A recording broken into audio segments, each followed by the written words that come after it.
Sehingga kami boleh ada di tempat ini. Saat ini kami boleh memuji dan memuliakan nama-Mu. Biar puji-pujian kami ini Tuhan boleh menyenangkan hati-Mu Tuhan. Terima kasih Roh Kudus datang ke tempat ini, jamah setiap kami. Di dalam nama Tuhan Yesus kami berdoa. Haleluya. Amin. Mari kita semua bersukacita di tempat ini. Sama-sama kita mau bangkit berdiri, kita mau memuji nama Tuhan. Bawa senang hati memuji namanya. Biar langit dan bumi memuji-muji nama Tuhan.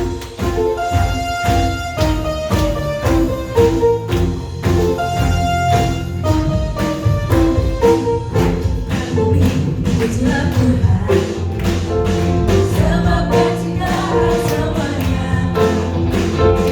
Lagukannya mengatasi langit bumi.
Mengucap syukur kita punya Tuhan yang luar biasa hebat, yang sanggup memulihkan kita, yang sanggup mengasihi kita dengan utuh.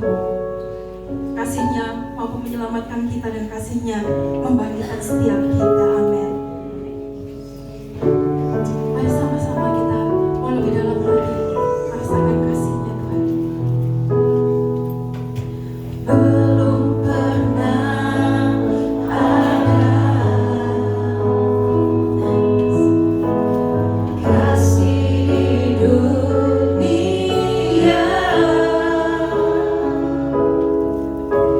sanggup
Sebentar Tuhan kami mau mendengarkan firman-Mu Tuhan. Biar Engkau Tuhan yang mengurapi setiap kami, Engkau mengurapi hamba-Mu Tuhan, dan memberikan hikmat marifat daripada-Mu Tuhan.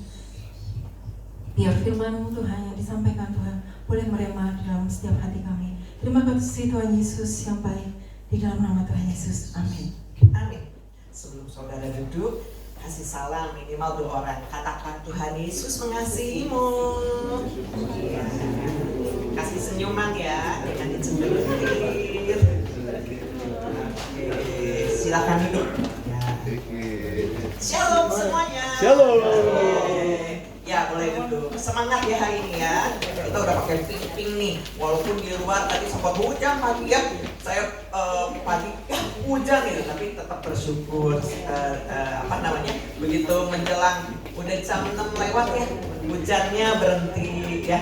Tuhan Yesus baik ya. Karena biasanya kalau yang tua-tua, tapi di sini ada semangat nih ya. Yang tua-tua so gini, kalau hujan nggak dateng katanya, takut kehujanan. Tapi puji Tuhan, hari ini jemaat semua bersuka cita ya. Oke, siap terima berkat Tuhan ya. Biar kita mau konsentrasi terhadap firman Tuhan ya. Sungguh kasih Tuhan itu luar biasa. Siapa yang mengakui bahwa kasih Tuhan itu sungguh luar biasa ya. Amin. Pagi hari ini kita ada di sini juga karena anugerah Tuhan ya. Selamat pagi Tante ya. Puji Tuhan, saya senang kalau misalnya Tante juga bisa hadir di sini ya kalau tiap hari Minggu. Jadi semangat nih sama yang udah usia lanjut, Tante Wawa, terus siapa lagi ya? Ya Om Teddy, nggak sadar Om Teddy itu juga udah lanjut usia tapi masih gagah ya. Ya, jadi yang muda-muda apalagi nggak boleh kalah ya untuk kita beribadah kepada Tuhan. Pagi hari ini saya mau menyampaikan firman Tuhan mengenai kasih yang membangkitkan. Ya, love that revives, apa bacanya ya? Jadi kasih yang membangkitkan. Ya. Tiap orang pasti senang kalau dikasih sesuatu. Tiap orang senang kalau merasa dikasih, betul? Ya, kalau disayang pasti senang dong. Ya. Nah, minggu depan tuh ada momen Valentine. Kalau Februari ini pasti orang-orang ingatnya apa? Valentine, walaupun di beberapa hari setelahnya kita Imlekan juga ya. Udah mau Imlek nih. Nah, tapi hari minggu depan ini ada momen Valentine, hari kasih sayang. Bukan hanya orang yang pacaran aja yang menunggu momen ini, tetapi mungkin ada sebagian orang memanfaatkan momen ini untuk bisa memberikan sesuatu untuk orang yang dikasihnya, menyatakan kasih dengan berbagi kasih. Siapa di sini kalau yang momen Valentine bukan yang pacaran aja ya, tapi di keluarga gitu, suka kasih kejutan? Ada? Bapak Gembala ada? Misalnya kasih coklat sama pasangan ya, atau istri masakin sesuatu, walaupun misalnya tiap hari juga masakin, tapi misalnya kalau pas momen Valentine ada yang berbeda. Misalnya ada candlelight dinner, nyiapin makan di rada, asik, siapin ya. Mungkin makanannya nggak usah yang mahal-mahal, tapi biar momen hari kasih sayang ini menjadi satu momen yang nggak terlupakan. Apalagi kalau sekarang momen-momen yang khusus itu sering atau bisa diabadikan di media sosial gitu kan ya. Tetapi saudara, bukan hanya celebrate itu aja, tapi kasih sayang itu biarlah selalu ada dalam kehidupan kita. Karena tadi pujian juga ya, sepanjang pujian kita diingatkan akan kasih Tuhan Yesus buat kehidupan kita. Jadi jauh sebelum hari raya kasih sayang ini, kasih yang terbesar sudah diberikan kepada umat manusia yang sudah terjadi pada saat Tuhan Yesus disalib. Itu adalah momen kasih terbesar ya. Kalau momen yang Valentine kan bahagia-bahagia ya, semua senang-senang, nggak ada yang sedih-sedih gitu ya. Mungkin di situ kalau yang ada yang naksir cowok, yang naksir cewek, dipakai kesempatannya untuk nembak katanya gitu ya. Tapi waktu kasih terbesar dinyatakan, ya, sejarah di dalam dunia ini menyatakan kasih terbesar itu adalah pada saat Tuhan Yesus disalib. Momennya bukan momen bahagia kan, malah sedih, ya. Murid-muridnya kehilangan Tuhan Yesus, ibunya juga kehilangan anaknya yang dikasihi gitu waktu hidup di dalam dunia ini gitu. Tapi itu merupakan sejarah terbesar bahwa kasih terbesar pernah dinyatakan untuk seluruh umat manusia. Di dalam Yohanes 3 ayat 16, ya, dikatakan, kita baca sama-sama, 1, 2, 3. Karena begitu besar kasih Allah akan dunia ini, sehingga ia telah mengaruniakan anaknya yang tunggal, supaya setiap orang yang percaya kepadanya tidak binasa, melainkan beroleh hidup yang kekal. Itulah kasih Allah, ya, kasih Tuhan untuk dunia ini, semua orang. Nggak ditulis di sini kasih Allah untuk orang Kristen aja, tetapi dikatakan siapa yang percaya dia tidak akan binasa. Itu adalah kasih Allah yang diberikan kepada umat manusia. Ya, pengorbanan Tuhan Yesus di kayu salib melebihi hadiah bunga atau coklat yang diberikan pada saat Valentine. Ya, kalau seseorang tadi saya katakan, ya, misalnya seorang pria naksir atau melamar seorang wanita, biasanya dia mempersiapkan hadiah atau momen yang baik dan indah. Artis-artis juga gitu, ya. Sekarang kalau mau ngelamar sampai di syuting, ya, melamarnya sampai ke luar negeri, ya.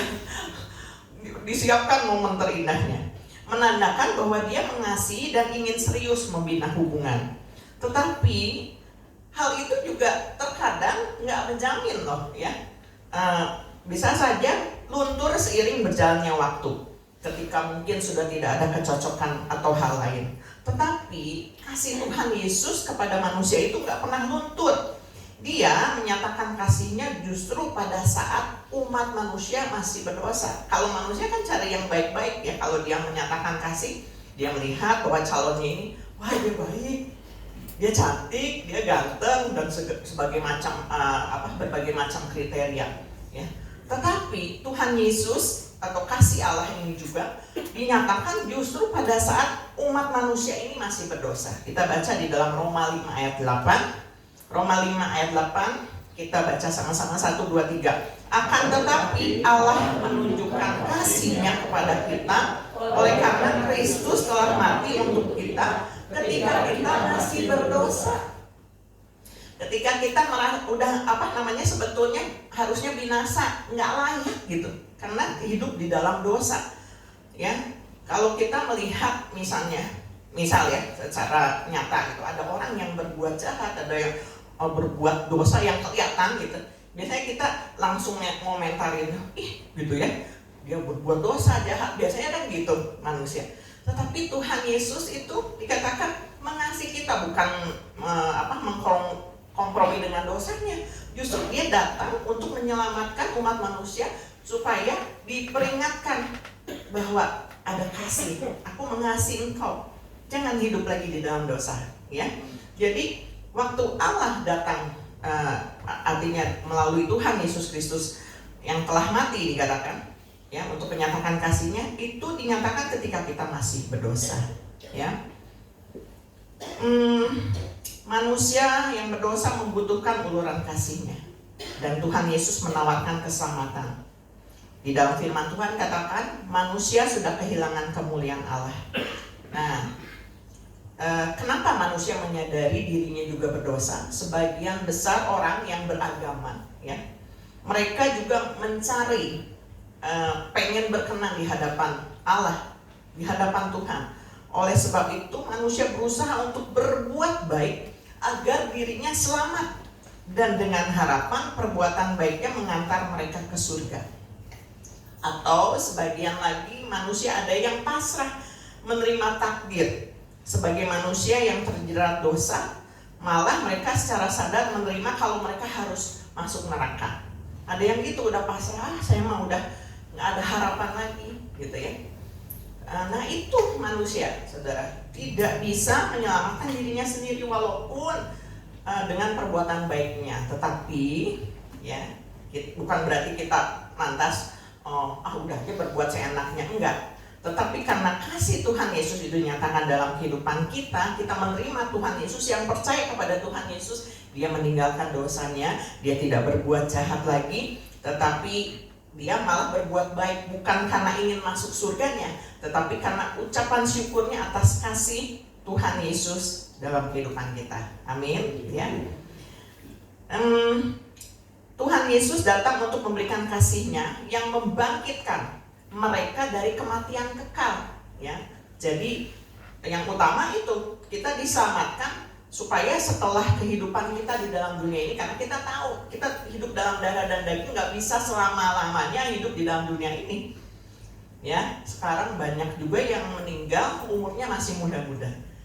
Bulan Januari, bulan Februari, kemarin banyak yang meninggal itu ya. Maksudnya yang ada di circumstances saya, yang saya tahu, kenal gitu ya.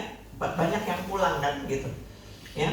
Dan umurnya bukan yang tua-tua, tapi kalaupun yang bisa panjang umur, ada yang kemarin 100 tahun lebih gitu. Itu dikasih kesempatan untuk hidup lebih lama. Toh akhirnya secara jasmani suatu saat akan meninggalkan dunia ini.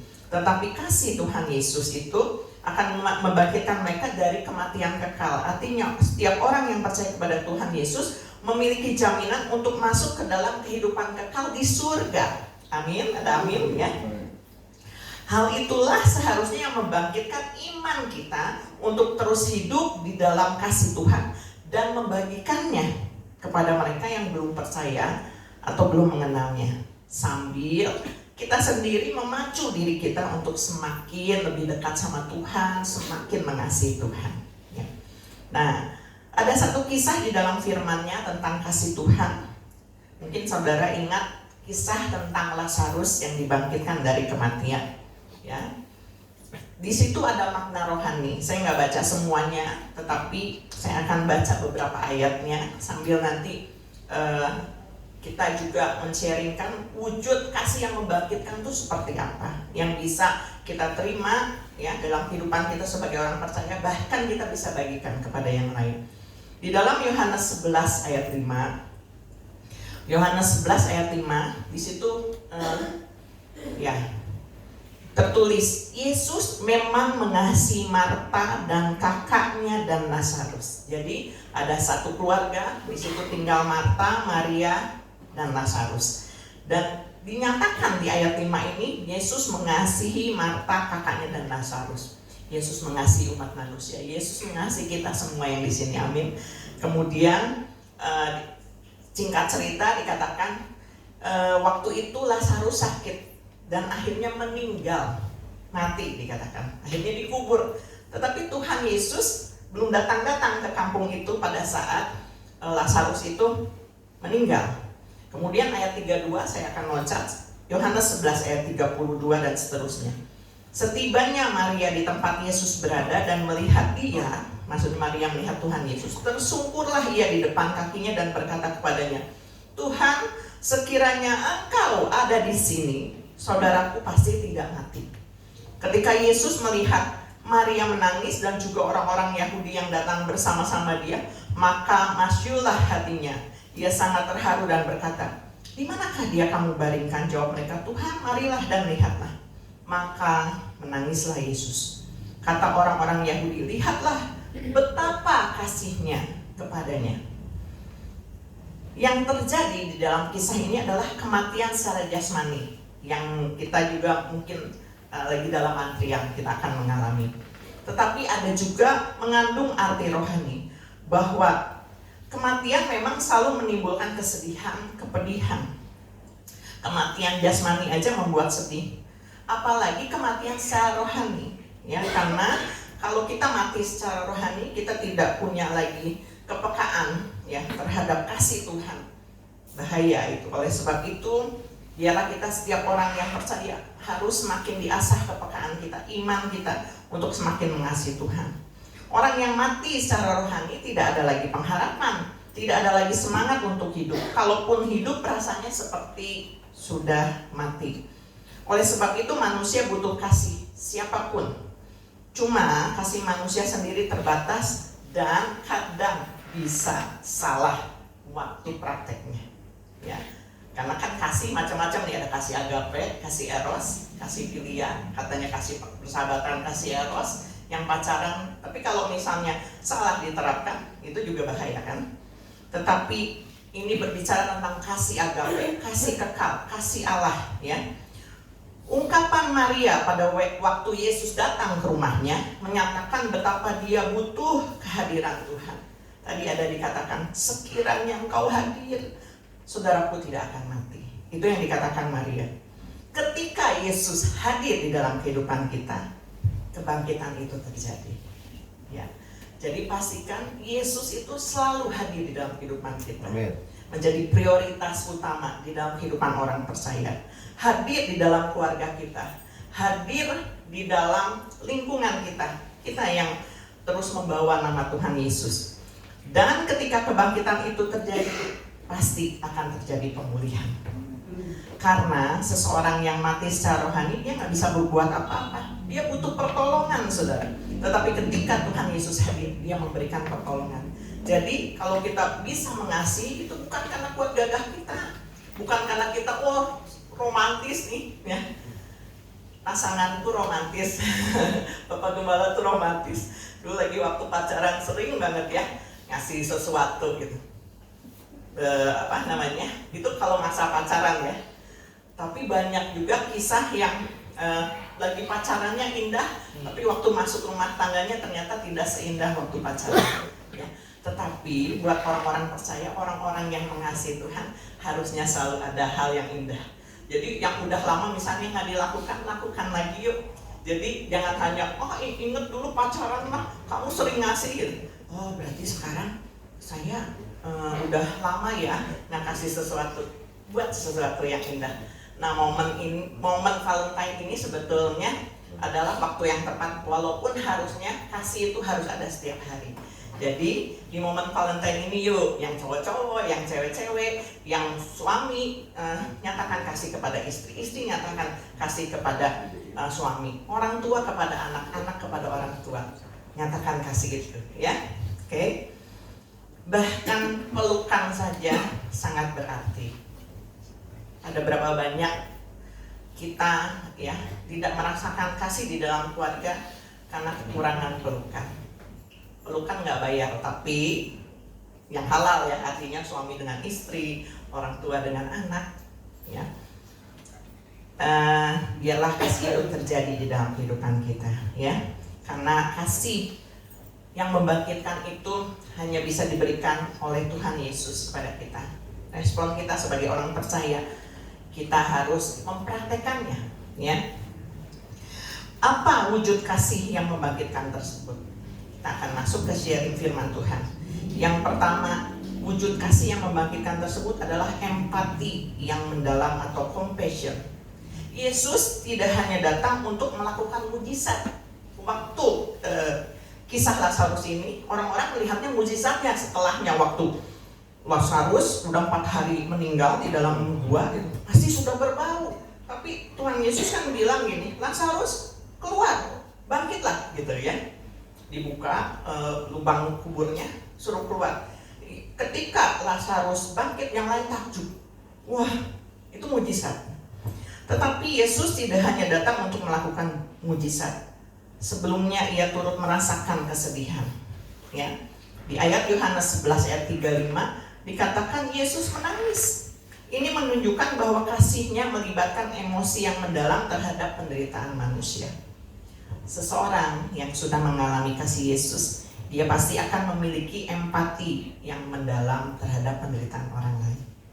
Dia pasti nggak akan cuek ketika seseorang membutuhkan pertolongan. Gak hanya pertolongan misalnya uang ya, kalau kita nggak punya uang banyak, kita mungkin nggak bisa ngasih uang. Tetapi seseorang yang sudah dijamah oleh kasih Yesus, dia pasti juga mempunyai empati yang mendalam, sama seperti Tuhan Yesus ya. Lewat perhatian, lewat doa, itu adalah empati yang mendalam. Yang kedua, apa wujud dari kasih yang membangkitkan itu? Kehadiran Tuhan itu membawa harapan. Kasih Yesus diwujudkan melalui kehadirannya di tengah keputusasaan. Saat itu Maria, Marta sedih. Ya, walaupun mungkin mereka menyadari, Marta lebih menerima, dikatakan iya nanti akan dibangkitkan di akhir zaman. Tetapi Maria bukan protes ya, tetapi karena kasihnya, ada kasih di dalam kehidupannya, dia katakan, Tuhan kalau Engkau hadir, saudaraku tidak akan mati. Ya, meskipun ia sengaja menunda kedatangannya, kalau nanti saudara baca keseluruhan cerita, Tuhan Yesus ini dikatakan dia menunda 2 hari untuk datang ke kampung tersebut. Ya, bukan berarti dia nggak mengasihi atau dia cuek, enggak. Tetapi kehadirannya membawa pesan bahwa bagi Allah tidak ada kata terlambat untuk memulihkan keadaan yang dianggap sudah mati secara rohani maupun fisik. Saat itu untuk manusia ukurannya telat. Lazarusnya udah mati, ya udah aja Tuhan Yesus datang mungkin melayat. Tetapi tidak ada perkara yang mustahil untuk Tuhan. Semua orang yang percaya, apapun keadaan kita, masalah yang dihadapi, seberat apapun mungkin kita hampir-hampir mati secara rohani. Kadang orang percaya sama Tuhan aja, lemah itu kelemahan manusia kan. Bisa saja suatu saat kita menyatakan, Tuhan kok gini-gini amat penderitaanku, atau rasanya kita udah gak punya tenaga lagi untuk beribadah, apalagi melayani Tuhan gitu ya. Kemarin juga kita sharing di kaum muda tentang bangkit atau down ya. Tapi setiap orang harus mengalami kasih yang membangkitkan ini ya. Capek secara rohani, merasa nggak dihargai, itu bisa membuat seseorang pelan-pelan mati secara rohani, bahkan jasmani. Makanya orang-orang yang misalnya terus hidup di dalam tekanan, terus nggak bisa keluar dari tekanan tersebut, dia jadi depresi. Kalau udah depresi apa? Udah nggak bisa tuh, itu butuh kadang pertolongan psikiater, sampai ada orang-orang ada rasanya ingin bunuh diri aja deh, aku mati. Itu orang depresi gitu ya. Dia butuh kasih Tuhan Yesus. Melalui siapa? Melalui hidup kita. Orang yang kayak gitu suruh baca firman nggak bisa, disuruh doa nggak bisa. Tetapi kita hadir, yang sudah dijamah Tuhan Yesus hadir untuk menemani mereka ya, supaya dibangkitkan. Kita ini harus dibangkitkan dulu ya. Amin ya. Kehadiran Yesus membawa harapan. Pastikan Yesus hadir di dalam kehidupan kita ya. Kemudian selanjutnya, wujud kasih yang membangkitkan itu apa? Pemberian identitas dan hidup baru. Ketika kita menerima Tuhan Yesus sebagai juru selamat ya, dikatakan Yesus menyatakan juga di Yohanes 11 ayat 25, akulah kebangkitan dan hidup. Wujud kasih ini membangkitkan karena ia menawarkan kepastian hidup kekal dan tujuan baru. Nggak ada agama lain yang menawarkan kepastian hidup kekal melalui, maksudnya gini, percaya sama Tuhan Yesus. Karena tadi saya bilang, kita berpacu untuk berbuat baik ditimbang perbuatan baiknya supaya bisa masuk surga. Nggak bisa dengan kekuatan sendiri. Tapi kita harus tetap berbuat baik karena kita mengucap syukur udah diselamatkan nama Tuhan. Tetapi keselamatan itu diperoleh ketika kita percaya kepada Tuhan Yesus. Ya. Wujud kasih ini membangkitkan sekali lagi karena ia menawarkan, Yesus menawarkan kepastian hidup kekal dan tujuan baru. Mengalihkan fokus kita dari kematian. Kematian ini bisa karena masalah, ya, problema kehidupan, kepada pribadinya sebagai sumber kehidupan. Ya. Masalah akan terus ada, orang percaya aja ada tantangan dan masalah. Ya. Tetapi saya pun terus belajar, ternyata tantangan itu bukan berarti Tuhan Yesus nggak sayang sama kita, tetapi tantangan itu akan membawa kita naik lebih lagi, menjadi lebih kuat, dan dipersiapkan Tuhan untuk dipakai jadi berkatnya. Ya. Tuhan mau kita ini bisa fokus bukan kepada masalahnya, tapi dialihkan fokusnya dari kematian kepada pribadinya sebagai sumber kehidupan. Oleh sebab itu kehadiran Tuhan Yesus di tengah keluarga Lazarus tadi, supaya orang-orang melihat. Tadi kan orang-orang yang di situ juga melihat ya, emang takjub sama mujizatnya. Tetapi akhir kata mereka dikatakannya, wah betapa kasihnya ya Tuhan Yesus ini kepada mereka. Itulah Tuhan mengasihi kita, memberikan identitas baru, hidup baru kepada kita semua. Jadi jangan hidup di hidup yang lama kita, tapi kita sudah diberikan identitas baru untuk hidup baru di dalam Tuhan Yesus. Amin. Ya. Kemudian selanjutnya, wujud dari kasih yang membangkitkan itu seperti apa? Pemulihan melalui komunitas. Setelah Lazarus keluar dari kubur, Yesus berkata, Bukalah kain-kain itu dan biarkan ia pergi. Itu tertulis dalam Yohanes 11 ayat 44 bagian B. Wujud kasih ini melibatkan orang lain untuk membantu proses pelepasan dari belenggu masa lalu. Kayak tadi ya, orang yang depresi dia butuh pertolongan psikiater mungkin, tetapi lebih dari itu sebetulnya rohaninya yang harus menerima kesembuhan dari Tuhan ya. Menunjukkan bahwa pemulihan seringkali terjadi dalam interaksi dengan sesama yang peduli ya. Dalam ibadah seperti ini, house of blessing juga kita bisa saling sharing, bukan hanya sekedar datang ibadah, tetapi dikatakan komunitas ini dibentuk Tuhan menjadi satu keluarga lain di luar keluarga inti yang seharusnya bisa saling mendukung dan mendoakan. Jadi jangan juga malu atau gengsi kalau misalnya gini, kita ada masalah kadang-kadang kita merasa kita kuat ya gitu. Jangan malu untuk misalnya aku tuh lagi lemah ya hari ini. Justru kita saling mendoakan.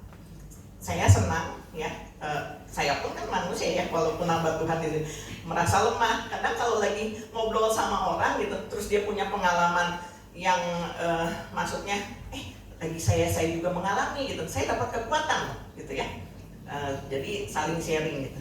Nah, saya juga senang kalau jemaat juga bisa terbuka dalam arti gini, kalau misalnya Bugem, Pak Gem, saya mau didoakan, lebih senang gitu kalau ada respon dari jemaat seperti itu. Jadi jangan malu kalau kita lagi ada masalah, yuk datang. Kita lagi, maksudnya menunggunya gini, kalau lagi ada sharing-sharing, mau berdoa, didoakan nggak apa-apa. Tetapi harapan saya sih semuanya bahagia, semuanya bisa bukan lepas dari masalah, bisa mengatasi masalah itu bersama dengan Tuhan Yesus. Bahkan kita terbantu dengan jemaat-jemaat yang ada di sini menjadi saluran kasihnya. Ya, bukan lagi terhalang dengan problema-problema yang ada, tetapi menjadi jemaat-jemaat yang kuat, bahkan menyebarkan kasih. Jadi ya, pulang ibadah habis kebaktian ini di luar, saudara-saudara semua akan menjadi alat-alat Tuhan untuk menyatakan kasih yang membangkitkan itu buat yang lain ya. Amin. Kemudian yang terakhir ya, wujud kasih yang membangkitkan itu adalah ketaatan kepada kehendak Bapa. Kasih Yesus dalam membangkitkan Lazarus bertujuan untuk menyatakan kemuliaan Allah. Makanya dia tadi sengaja menunda itu supaya orang melihat bahwa itu bukan karena perbuatan manusia tetapi menyatakan kemuliaan Allah. Yohanes 11 ayat 40. Ia mengajarkan bahwa kasih yang sejati selalu mengarahkan kita kembali kepada Tuhan sebagai sumber kekuatan tertinggi ya. Yohanes 11 ayat 40 dikatakan, bukankah sudah kukatakan kepadamu, jikalau engkau percaya engkau akan melihat kemuliaan Allah. Jadi manusia diarahkan untuk percaya sepenuhnya kepada Tuhan. Ketika percaya dengan sungguh-sungguh, dia akan bukan hanya melihat tapi mengalami kemuliaan Tuhan ya. Kata penutup, kasih yang membangkitkan ini memberikan pesan bahwa saat kita merasa mati secara rohani, Tuhan memahami rasa sakit kita. Dia selalu ada hadir di samping kita dan memiliki kuasa untuk memulihkan kehidupan kita kembali. Amin. Ya. Jadi jangan mati secara rohani, tetap hidup ya dalam kasih yang membangkitkan itu selama kita hidup di dalam dunia ini. Amin. Jadilah pembawa atau penyebar kasih Tuhan Yesus. Saya undang para tim untuk maju ke depan. Kita bersyukur kalau pada pagi hari ini Bapak Ibu, saudara-saudari masih bisa datang ke tempat ini karena kasih Tuhan. Tapi ada berapa banyak juga di antara jemaat kita yang mungkin tidak bisa datang ke tempat ini karena keterbatasan fisiknya, tidak bisa berjalan. Tetapi saya percaya saat ini pun mengikuti ibadah ya. Saya juga salut dengan Ibu gue ya, karena di sini jemaatnya nggak terlalu banyak, jadi itulah ya keuntungannya. Bapak gembala sama ibu gembalanya hafal jemaatnya. Kalau udah ribuan mungkin susah ngafalinnya ya, gitu ya. Tetapi ibu gue ini tiap minggu rajin, pasti hadir di situ ya. Dan saya percaya bahwa kesetiaan yang dilakukan kita dalam ibadah bukan karena kitanya ya, tetapi karena wujud kasih kita kepada Tuhan, itu itu akan menghasilkan pemulihan, akan menghasilkan kesembuhan, terutama secara rohani kita. Walaupun mungkin masalah belum beres, kita masih merasakan sakit, kita belum menemui solusi, tapi kita percaya ketika kita terus mengalami kasih yang membangkitkan itu, membuat kita semangat untuk menjalani kehidupan ini, membawakan berkat ini kepada yang lain, dan lebih banyak lagi orang-orang yang disembuhkan, kita pun juga akan terus dipulihkan. Amin. Kita mau bersyukur kepada Tuhan. Kita angkat pujian ini sambil kita merenungkan kasih Tuhan yang begitu luar biasa dalam kehidupan kita. Lebih dari yang telah ku minta, lebih dari yang telah ku pikirkan, semuanya Engkau sediakan dalam hidupku.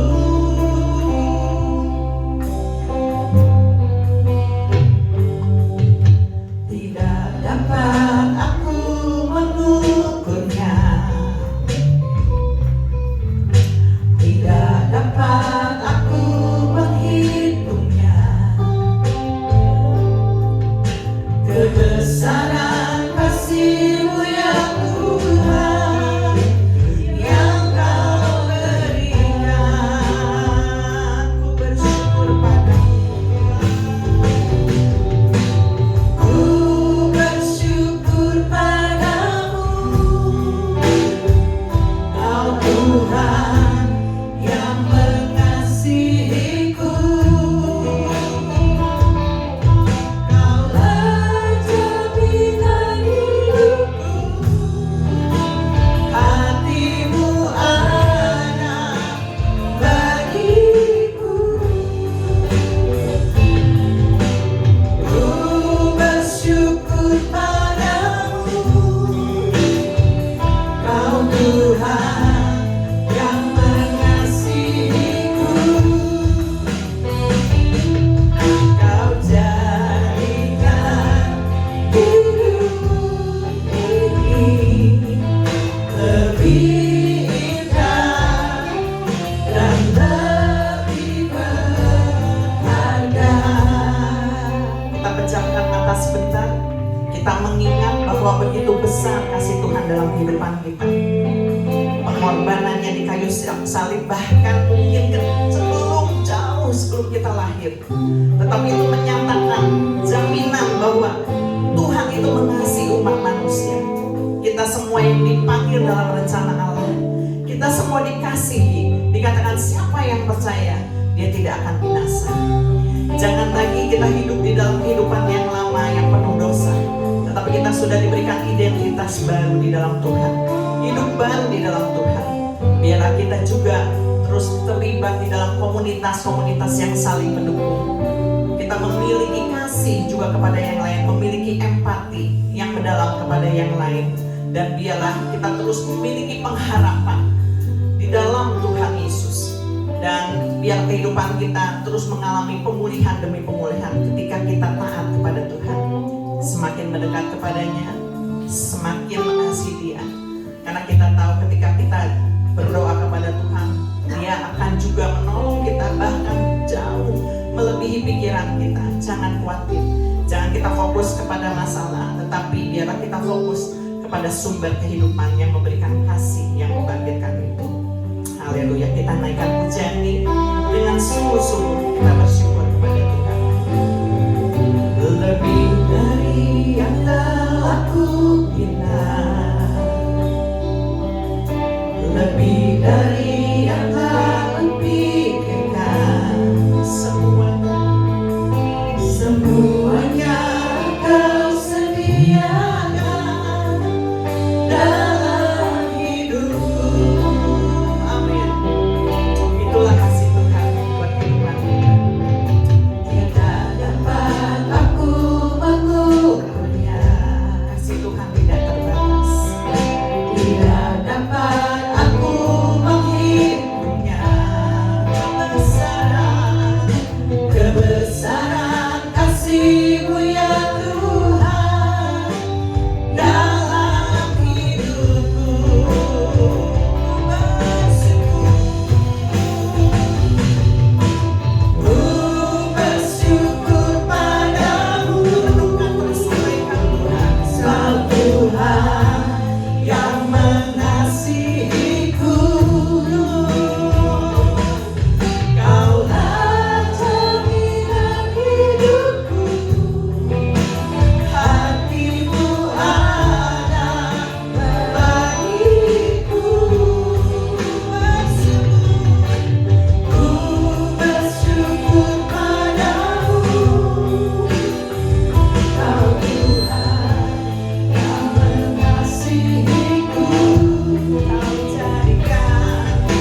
kita pernah jatuh, walaupun pernah kita gagal, tetapi Dia tidak membuang kita.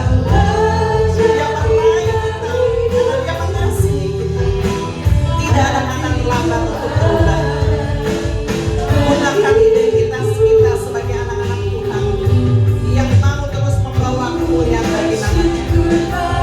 Hiduplah di dalam ketaatan dan merasakan kasih Tuhan setiap hari, setiap saat, menjamah, memulihkan kita, memulihkan setiap keluarga, memulihkan setiap hubungan. Fokus pada sumber kehidupan, sumber yang memberikan kasih. Amin. Haleluya.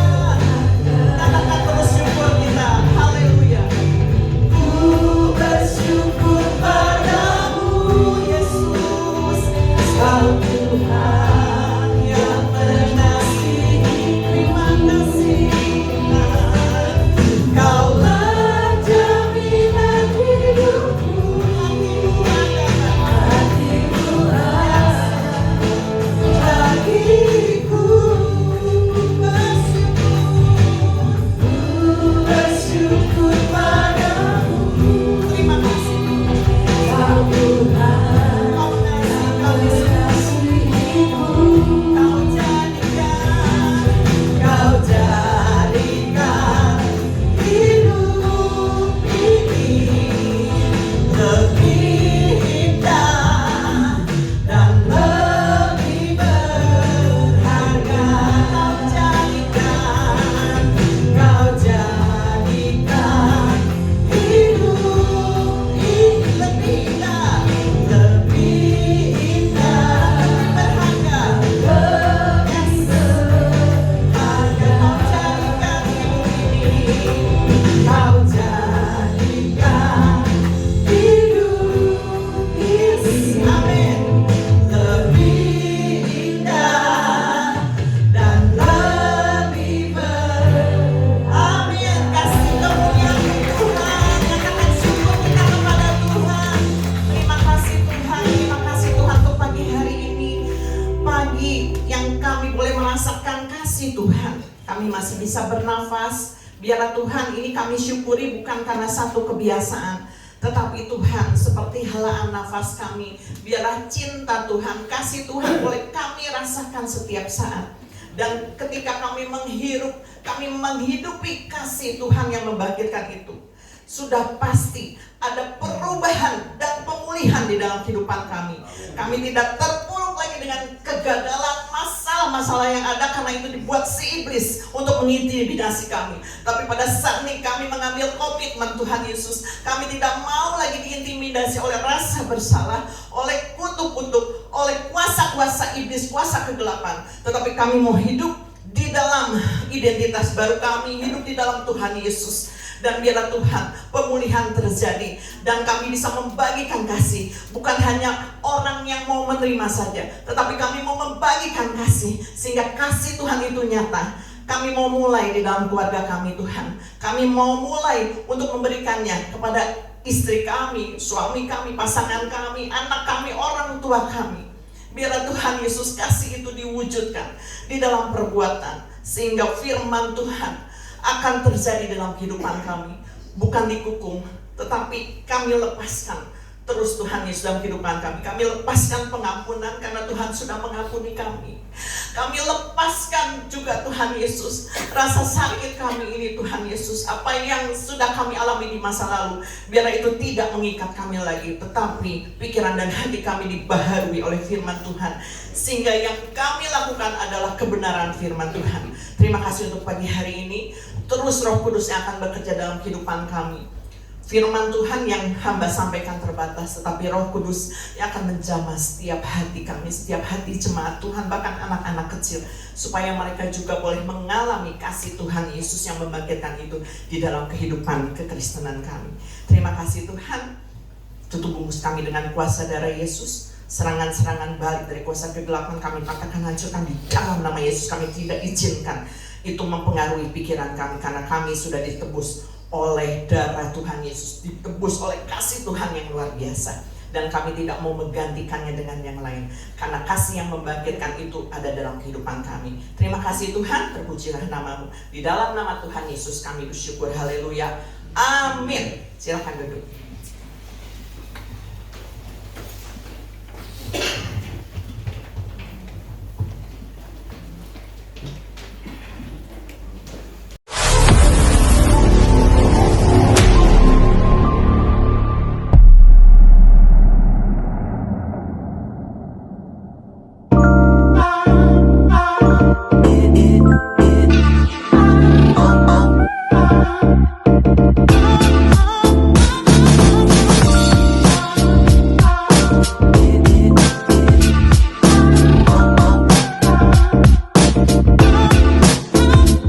Good morning GBS Kalvari Sukabumi, welcome home.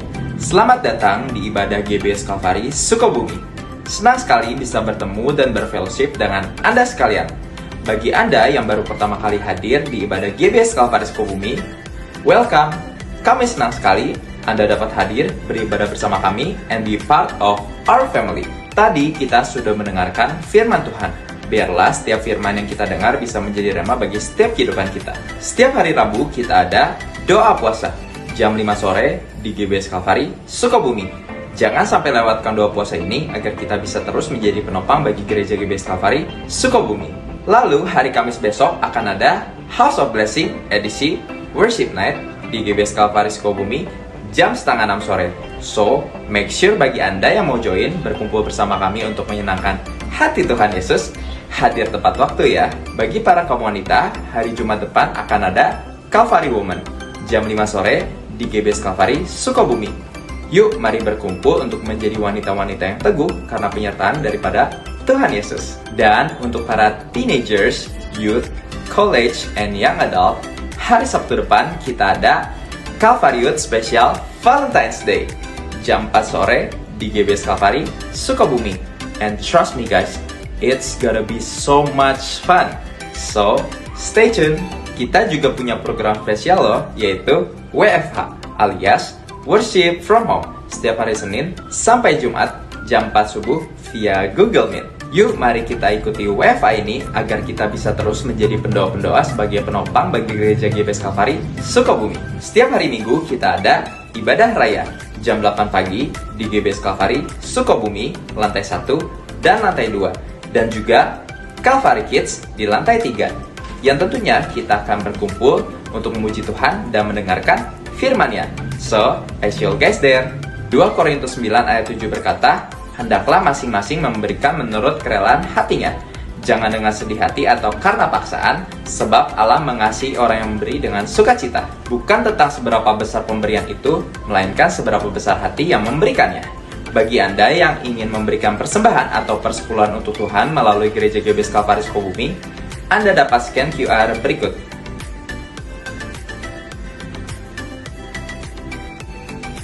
Atau transfer ke nomor rekening berikut ini.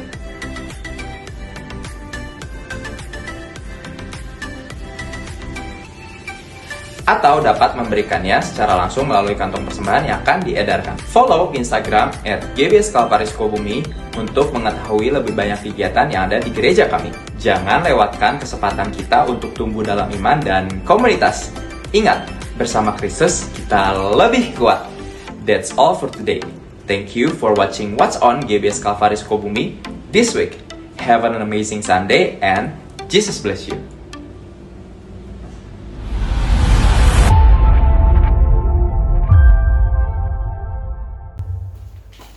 Puji Tuhan ya.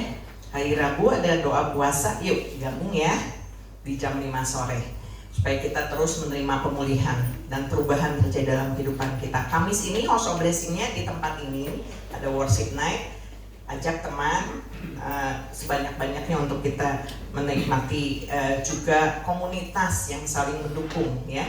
Tapi daftar dulu ya supaya nanti bisa disediakan konsumsinya supaya tidak kekurangan atau malah berkelebihan gitu ya. Nah kemudian hari Jumat Calvary Woman, gilirannya Calvary Woman, dan hari Sabtu ini ada hari Valentine ya yang akan diadakan oleh Calvary Youth tadi jam 4 sore. Jadi nanti pulang ibadah yang mute jangan pulang dulu ya, kumpul dulu untuk membicarakan acara di hari Sabtu nanti. Ya, puji nama Tuhan.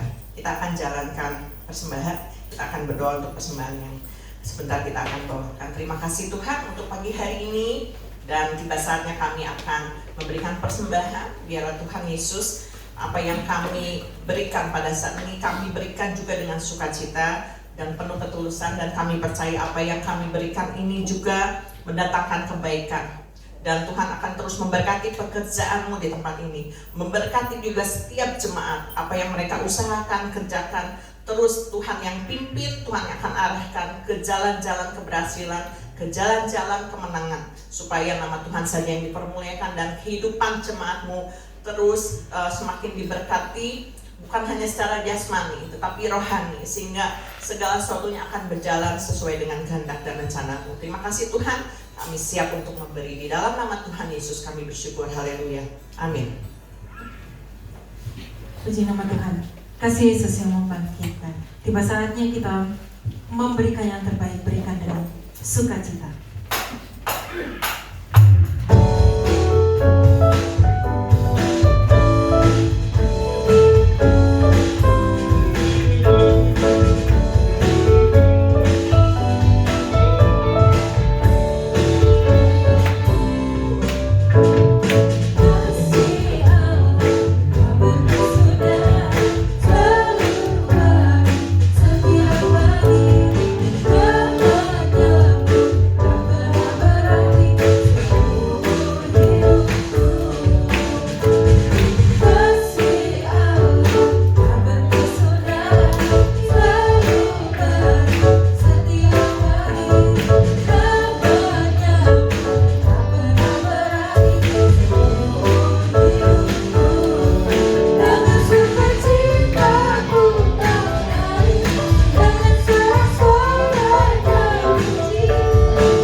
Tiba saatnya kita mengakhiri pada pagi hari ini.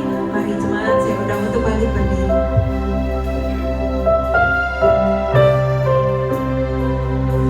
Aku ada hari ini karena Tuhan baik, dan terang baik bagiku. Semua yang kualami selalu melewati, banyak kasih.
Tuhan Yesus, seperti firman-Mu katakan pada pagi hari ini, biar kami selalu merasakan kehadiran Tuhan. Bahkan kami bisa menghadirkan Tuhan Yesus dalam setiap area kehidupan kami. Kami tidak mau berjalan sendiri Tuhan Yesus. Kami mau selalu bersama-sama dengan Tuhan Yesus. Karena ketika Engkau hadir Tuhan Yesus, mujizat pasti terjadi. Ketika Engkau hadir, pertolongan pasti terjadi. Ketika Engkau hadir Tuhan, Engkau membangkitkan setiap kami, dan kami akan mengalami revival di tahun ini Tuhan Yesus. Terima kasih Bapa. Ampuni kalau selama ini kami menjauh daripada Tuhan. Ampuni kalau selama ini Tuhan Yesus kami tidak menghadirkan Tuhan dalam setiap area kehidupan kami, dalam pekerjaan kami mungkin, dalam rumah tangga kami, di dalam apa yang kami lakukan, kami berjalan sendiri. Tapi mulai hari ini kami diingatkan firman Tuhan bahwa turning poin utama di dalam kehidupan kami itu adalah ketika Engkau hadir di dalam kehidupan kami Tuhan Yesus. Dan kami percaya itu akan membuat kami berbeda. Kami akan alami Tuhan Yesus, perbuatan ajaib Tuhan di dalam kehidupan kami Tuhan Yesus. Dan kami bisa menyaksikan kepada banyak orang tentang pertolongan Tuhan Yesus. Bahkan untuk keselamatan yang Engkau berikan buat kami Bapa. Biar setiap orang yang kami kenal, keluarga kami, teman-teman dekat kami, teman di komunitas kami, teman di dalam pekerjaan kami, mereka juga bisa mengenal Yesus di dalam kehidupan kami. Terima kasih Tuhan Yesus. Mulai besok hidup kami akan berubah, karena Yesus selalu bersama-sama dengan kami. Kami melihat Tuhan Yesus perkara-perkara ajaib, perkara-perkara heran terjadi dalam kehidupan kami. Karena Tuhan membuat mujizat selalu bersama-sama dengan kami. Terima kasih Bapa. Kami yang datang dengan kelemahan-kelemahan tubuh, pada hari ini juga Tuhan sedang menyembuhkan kami, memulihkan kehidupan kami. Kami yang datang dengan permasalahan keuangan, rumah tangga, perjodohan, pekerjaan, bisnis kami, Tuhan sedang membuat jalan keluar buat kami. Sehingga kami percaya Tuhan Yesus, kebaikan-kebaikan Tuhan akan terus terjadi dalam kehidupan kami. Terima kasih Tuhan Yesus, begitu luar biasa. Di hari Minggu yang penuh berkat ini Bapak, kami pulang membawa berkat yang besar. Kami pulang membawa perubahan. Kami pulang Tuhan Yesus membawa satu kuasa yang dahsyat dan luar biasa dalam kehidupan kami. Terima kasih Bapak. Terpuji nama-Mu Yesus dari kekal sampai kekal. Saudaraku, mari kita angkat tangan kita, siap untuk terima berkat Tuhan. Jemaat GBS Kalvari,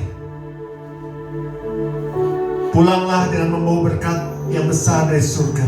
Berkat dari Allah Bapa, Allah Putra, dan Allah Roh Kudus akan memberkati hidup nikahmu, memberkati keluargamu, memberkati kesehatanmu, memberkati pekerjaanmu, memberkati seluruh kehidupanmu, mulai dari pagi hari ini sampai Tuhan Yesus datang kembali. Terima berkat dalam nama Yesus Kristus. Tetap angkat tangan dan angkat pujian.